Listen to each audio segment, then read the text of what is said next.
ये राम नाम पियो, ये कृष्ण नाम पियो, ये शिव नाम पियो,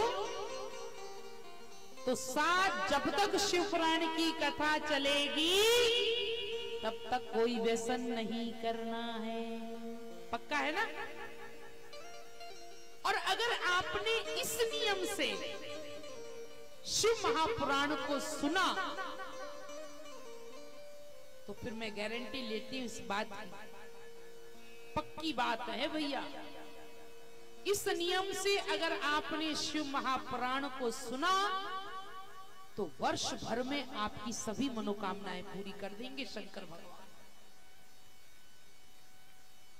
जिनके संतान नहीं होगी और आपने श्रद्धा से शिव पुराण की कथा सुनी, भगवान शंकर की कृपा से आपके घर में शीघ्र संतान की प्राप्ति हो जाए। जो रोगी हैं, कई वर्षों से रोग चल रहा है, नागपुर में दिखाया, जबलपुर में दिखाया, भोपाल में दिखाया, दुनिया में दिखाया, पर रोग ठीक नहीं हो रहा। अगर ऐसा कोई रोगी हो और अगर वो श्रद्धा से शिव महापुराण की पावन कथा सुन ले, उसका रोग दूर हो जाए। जिनके घर में विवाह के योग्य बेटा बेटी हो, बहुत परेशान हो रहे हो, बेटी का संबंध ना हो रहा हो, बेटे का संबंध ना हो रहा हो, ऐसे लोग अपनी मनोकामना पूर्ण करने के लिए अगर इस भगवान शंकर की पावन कथा शिव पुराण को सुन ले, 1 वर्ष के अंदर उनका विवाह भी निश्चित हो जाएगा।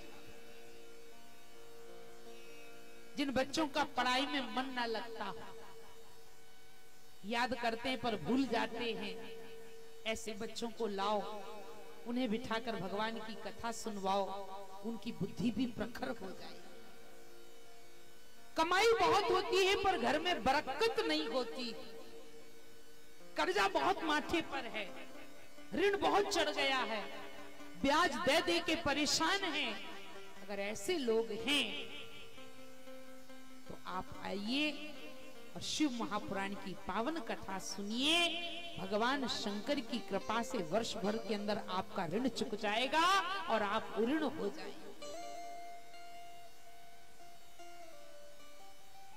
ये कथा जो है ना, सब कुछ देने वाली, परंतु श्रद्धा और भक्ति के साथ, निष्ठा के साथ, विश्वास के साथ इस कथा को श्रवण करेंगे तो ये हमारी सभी मनोकामनाएं पूर्ण हो।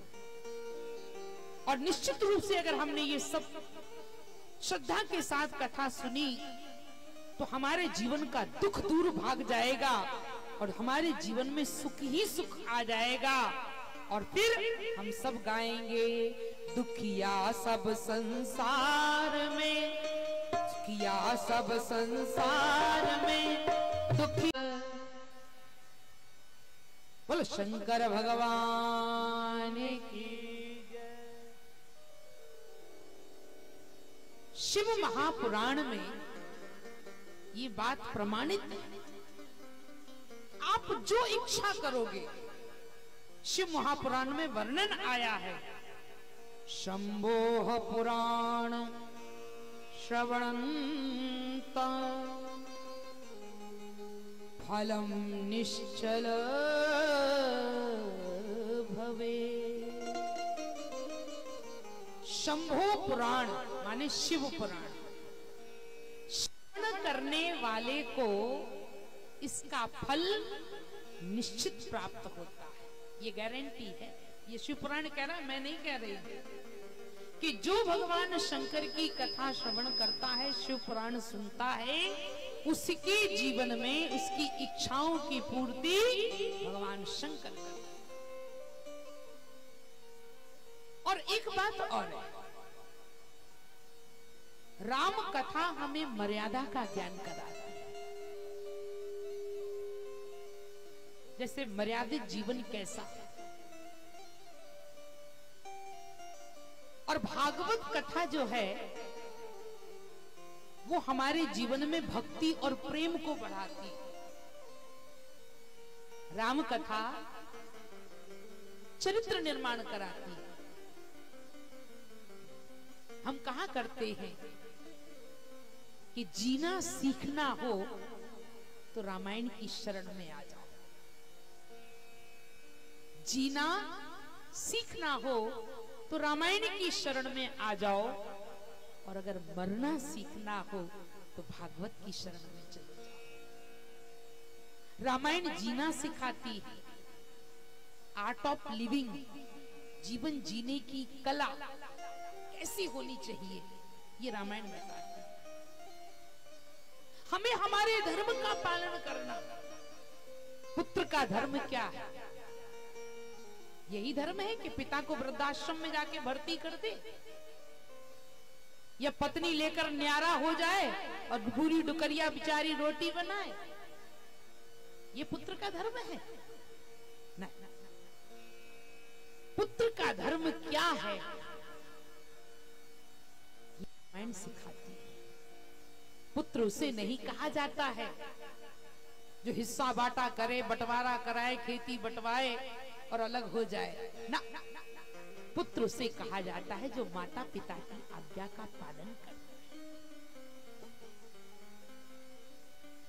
उसे पुत्र कहा जाता है। पूत कपूत तो का धन संचय, अपूत सपूत तो का धन संचय। कोई बिल्डिंग या सन्ना रही उनकी, खेत पे खेत हैं उनके, और ट्रैक्टर, दुनिया की चीजें, और मोड़ा 2 बजे रात के दारू पी के आ रहा का काम देखा। अब पिताजी कछु कह रहे तो नहीं गाली दे रहा हूं, नहीं मारवे दौड़ रहा हूं। क्या काम? पूत कपूत तो का धन संचय। और बेचारे झोपड़ी में रह रहे हैं, दिन भर काम करते हैं और शाम को कमा कर लाते हैं, और फिर बाजार से आटा नमक मिर्ची खरीद कर लाते हैं, रोटी बना के खाते हैं, और सोते समय बेटा उनके पैर दबा रहा है। ये है पूत सपूत तो का धन संचय।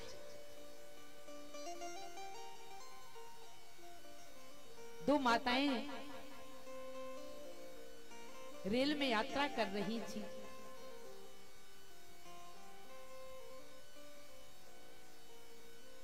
एक भैया ने पूछा, बहन तुम्हारे कितने पुत्र हैं? तो पहली बोली, मेरे 4 बेटा। तुमरे? इनकी दोस्ती जल्दी होते भाई। हाँ, बैठी नहीं और शुरू कितने मोड़ा, कितनी मोड़ी, कितो घर, कितो द्वार। भाई तुमरे जीजी? भगवान के पास मेरे भी 2 ही है। क्या करत तुमरे मोड़ा? तो 2 वाली बोली, बहन एक तो मेरो डॉक्टर है और 2 इंजीनियर। हाँ अच्छा। तो पहली ने पूछा, बहन पर तुम्हारे बच्चे क्या करते? तुमरे मोड़ा क्या करत? कहीं मेरे 4 है तो कहीं करत कहाँ है, कहीं 2 जेल में है, 2 फरार है, मेरे बेटा 4। अब बताओ भाई, 4 अच्छे के में 2 ही अच्छे।